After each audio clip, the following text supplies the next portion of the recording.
Hello my YouTube family, welcome to my another vlog. तो जैसा कि आपको पता था कि मेरी एनिवर्सरी के नेक्स्ट डे ही मतलब 30 अप्रैल को हमारे जाने के ट्रेन मतलब टिकट था। मुझे ससुराल जाना था, मेरे हस्बैंड नहीं जा रहे थे, वो A1 वीक के बाद आएंगे।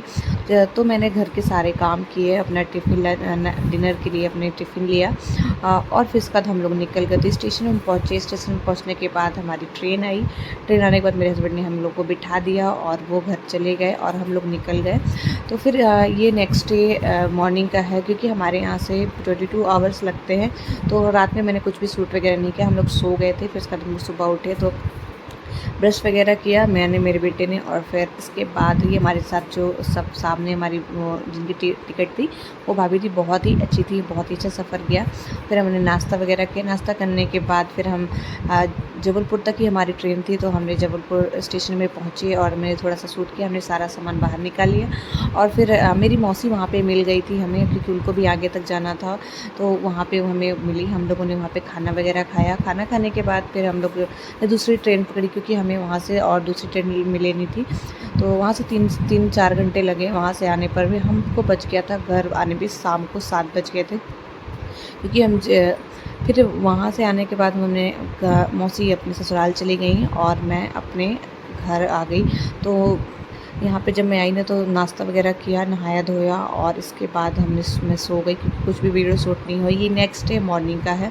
तो मैं सुबह 5:45 बजे उठी, देखी सीधे बाहर ही देखा तो यहाँ बहुत उजाला था और सासू माँ लोग उठ चुकी थी। फिर मैंने जल्दी से झाड़ू लगाया, तो 2 कमरे में मैंने झाड़ू लगाया।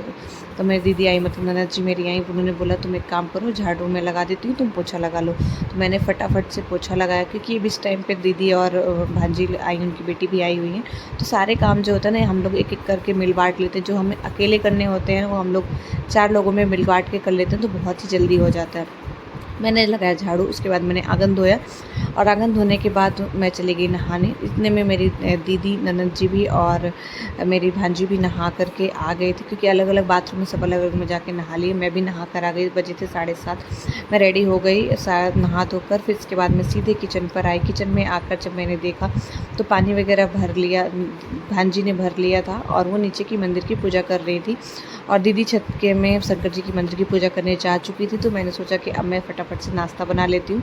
नाश्ते में मम्मी जी ने भी आज दाल की भाप लगा के बनाते हैं हमारे यहाँ, उसे उशीना बोला जाता है, तो वो बनाना था। तो मम्मी जी ने बोला मैंने दाल पीस कर रख दिया, तुम उसको कढ़ाई में पानी डाल कर चढ़ा दो, भाप लगा दो। तो मैंने कहा ठीक है। तो मैंने सारे मसाले मिलाए और उसको चढ़ा दिया और जब वो बन जाता है ना, उसको बर्फ़ी के शेप में काट करके और टमाटर की चटनी के साथ खाते हैं। आपको जिसके भी साथ खाना है खा सकते हो, बहुत ही टेस्टी बनता है। आपके यहाँ क्या बोला जाता है कमेंट में ज़रूर बताइएगा। और इसके बाद मैंने कोई भी वीडियो शूट नहीं किया, क्योंकि हमारे यहाँ बहुत काम था, इस वजह से मैं बहुत बिजी चल रही थी, तो मुझे कुछ भी शूट करने का टाइम नहीं मिला। तब तक मैं आपसे मिलती हूँ नेक्स्ट ब्लॉग में और मैं थोड़ा थोड़ा अपडेट देती रहूँगी कि मैं क्या करती हूँ। Bye bye everyone.